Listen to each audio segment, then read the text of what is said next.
Yamaha Grand Ridge Road. Yeah, g'day guys, Steve from Dirt Bike and Old As Adventures. Just out on a Sunday cruise, that's all I can sort of manage at the moment. Just getting out on a Sunday. It's a long weekend this weekend, but work Saturday.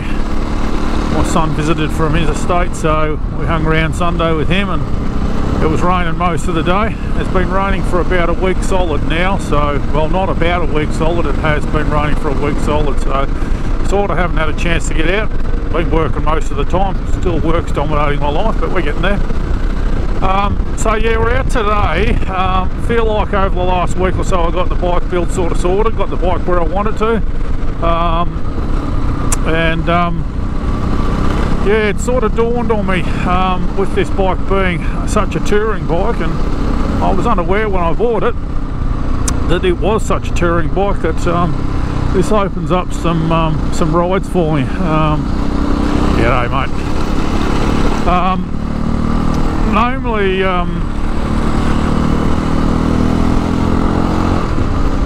bigger rides, so I'm going to say touring rides obviously, but yeah, just rides where,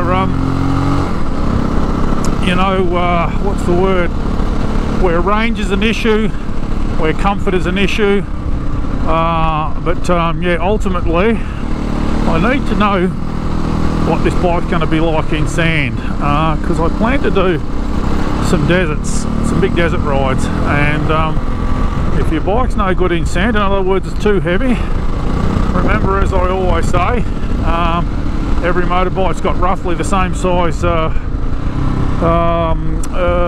tyre patch, you know, so if this bike at 207 kilos unloaded it's just going to be a disaster in the sand, then I'll have to rethink about where I want to go and what deserts I want to ride, you know, because obviously if you do the Simpson and the Canning stock route and a lot of those things, the Gibson Desert, you know, you are going to be crossing a lot of sand dunes. So yeah, what a beautiful view.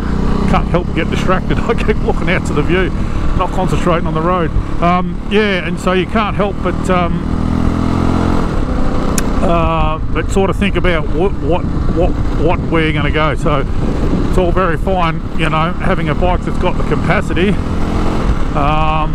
but it's no good when you get there and you're only getting 50 k's a day, because you can constantly be involved in the sand, you know. So yeah, it's actually quite slippery. I'm locking up a bit.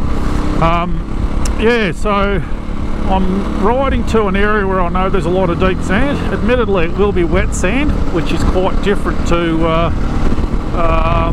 you know, the desert sand, which is dry and fine. This will be coarse beach sand, but we have some deserts in Victoria, 3 or 4 over on the western boundary of Victoria, the western border of Victoria, that are all coarse beach sand as well, so I intend to do those as well. So yeah, between those and going to the desert, I need to get a bit of an indicator how this bike's going to handle. So what I've done is I've put the panniers on, I've put a bit of stuff on the back, and just to give me a bit of an indicator. So I've loaded it up a little bit, not as much as it will be if, you know, I'm doing some big rides, but just to give you a bit of an indicator. So yeah, we're going to go find some sand, but I'm doing the scenic route. I'm going to follow the length of the Grand Ridge Road. It's something I've never actually done in its entirety, so I'll burn up a couple of hours doing that. As you can see, it's bloody spectacular. You ride right along the ridge of the Strzelecki's, and you're down in the valleys and up on the ridges, and yeah, it's quite a spectacular drive, or ride in this case, but a couple of places you can grab a coffee on the way maybe somewhere, but that's what we're about today. I'm just going to have a very scenic route to the sand area, and then we're going to test her out in the sand and see how we go. I forgot to tighten my quad lock up too, didn't I? I actually put it on and had it loose so I could adjust the screen, and then yeah, forgot to tighten it up. I just remembered that.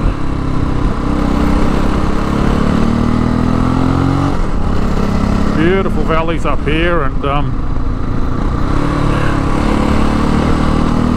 some quite spectacular views, not to mention beautiful windy roads. I'm loving the gearing of the 660, guys. 1548 feels pretty right for me. It's a little bit of both. You get it's a little bit slower in the technical stuff. Not that I'm going to ride this off-road too much, but just when you're going up a bit of a short run or a hill and it gets a bit rutted or something, you can sort of idle up in first gear, but it's very comfortable at 105 kilos too, so 105 kilometers I should say. So yeah, pretty happy with the gearing. Bike's feeling really good. I'm starting to get used to it, and yeah, it might be a keeper for me. It doesn't owe me a lot of money, this bike, so I'm sort of figuring, geez, if I want to go interstate and do a big trip, it's going to be a bloody handy bike for that sort of work. So yeah, don't know, we'll see. I still argue the 690 or the DRZ 650 are probably the two best options. They've discontinued the 650 now, so the prices will probably go up on those, but yeah, depending on where you sit with performance and cost and probably ultimately comfort, speed, then yeah, you might choose to go for a 690 or a 650 DRZ. So yeah, I still say them fitted with a screen and a long range tank are probably the best general adventure bike. But yeah, this is the lower end of the touring bikes, and so yeah, I might end up keeping this, and yeah, we'll see how we go. Certainly watching a few YouTube clips on these bikes, they're very appreciated. It was a shame they never got sent to America, the 660s, real shame. But because the Tenere 700 is going really well in America as it is across the world, and yeah, certainly there's a lot of Europeans absolutely love these things. They've got a cult following like the DRZ, so yeah.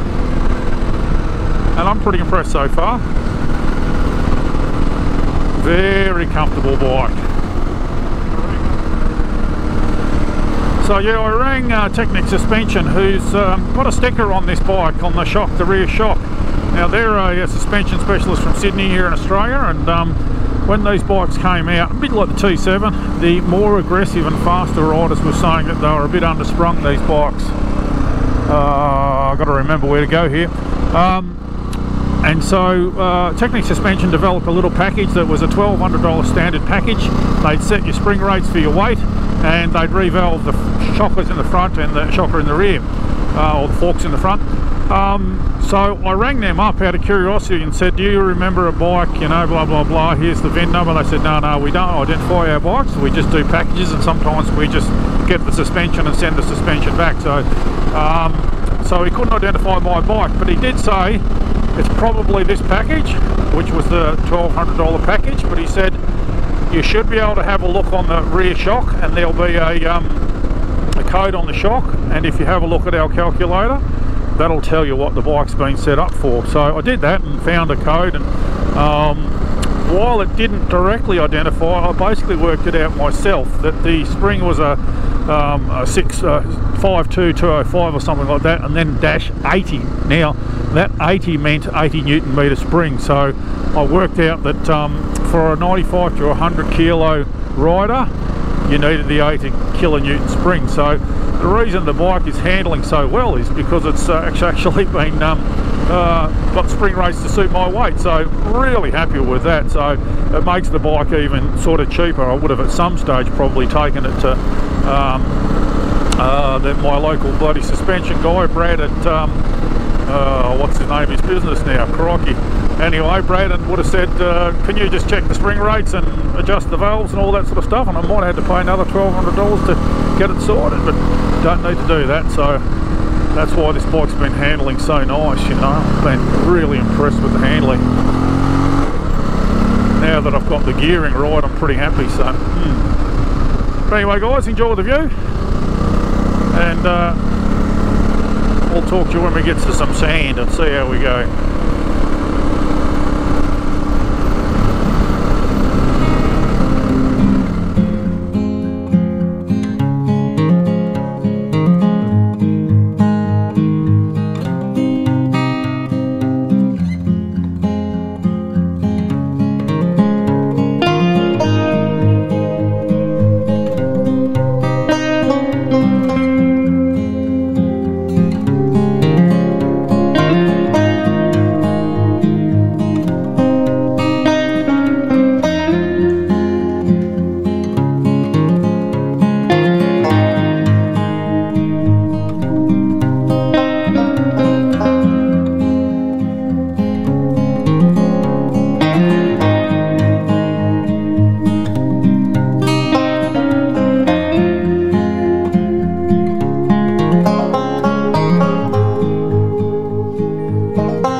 Good to see the sun out. Just pulled up at Wrighton Junction, it's called. Still on the Grand Ridge Road. It's actually quite a nice ride, but the road's very slippery and muddy, and there's a bit of debris on the road.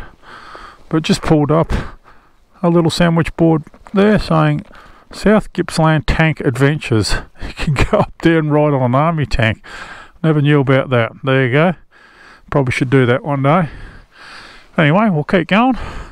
We're a long way from the sand yet, so that's what today's about. Trying to get to some sand and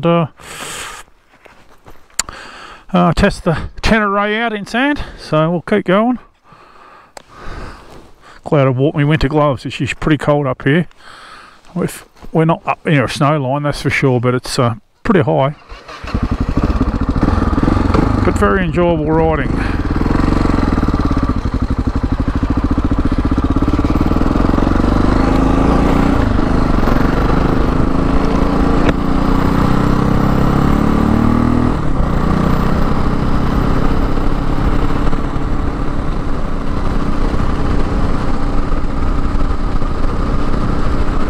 Never been down this end of the Grand Ridge Road, so all new to me. Oh, boom, I'll cop that one. Straight through that one. Yeah, so it's all gravel down this end, and it sort of just ends up on, just coming out near Gormandale, really. So yeah, kind of good to do it all in one hit.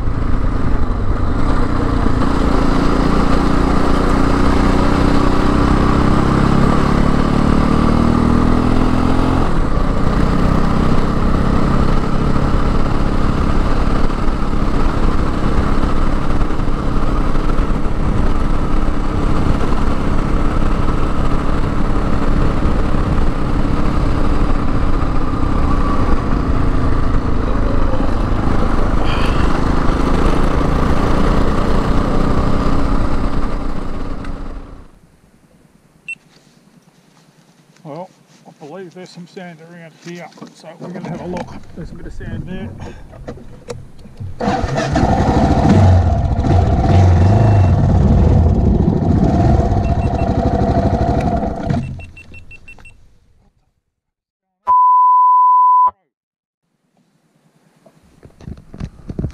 Well, unfortunately guys, GoPro problems, so yeah, I'm back to my old 5.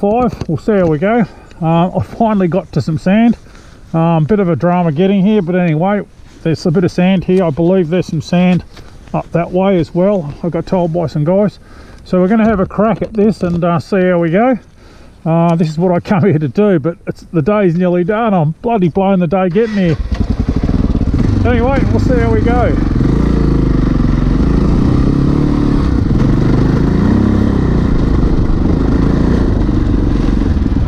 Where does this track go?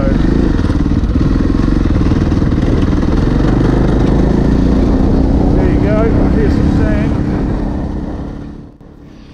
Yeah, g'day guys, please forgive me for the poor quality video here. I can't connect my external mic.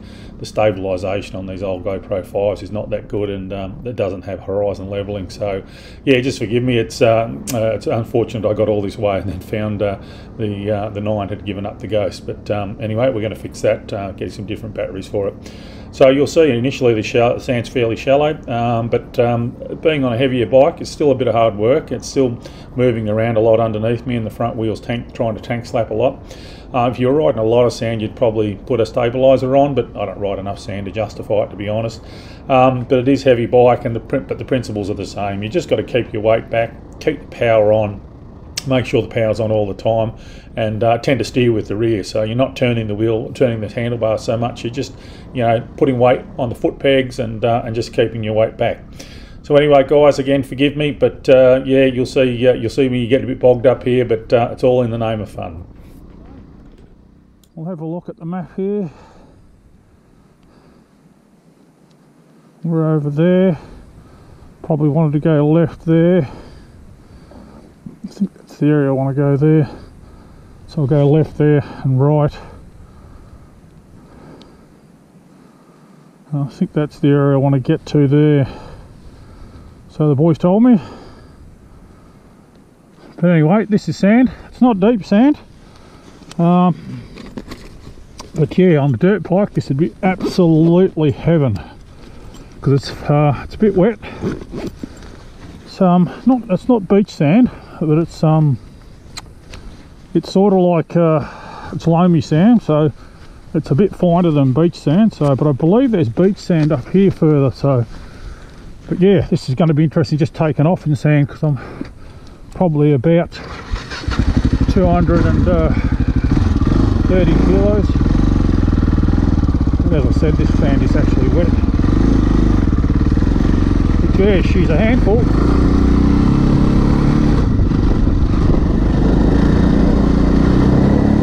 Sand is certainly not deep, it's sand nonetheless.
Tank slapping there, trying to get some drive.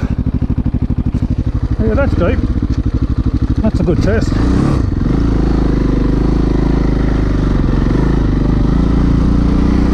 Certainly a handful in the sand.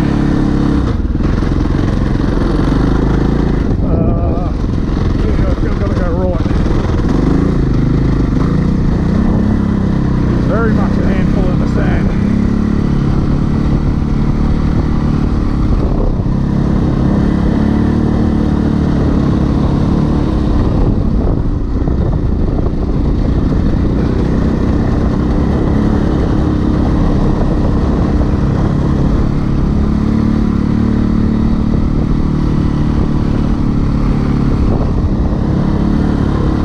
Dirt bikes are just skipping over this stuff. I'm actually digging into it, I'm that heavy.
through before.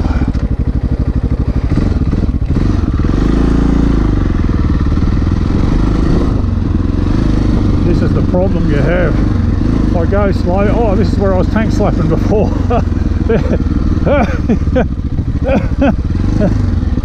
That's my tank slaps.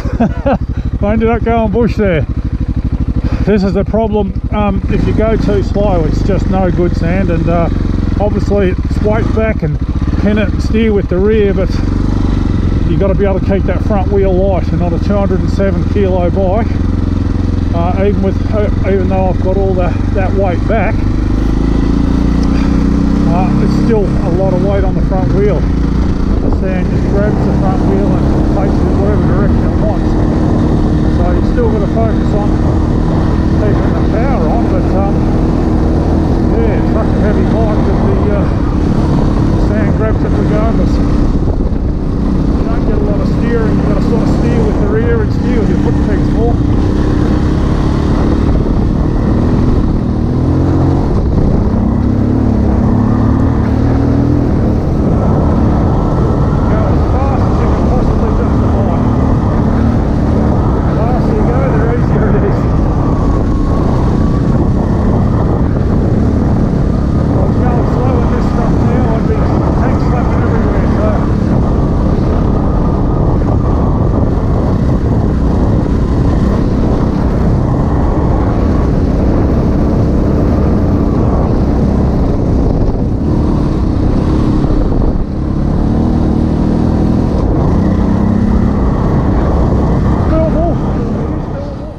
Well, I've been riding around in the sand, finally got here.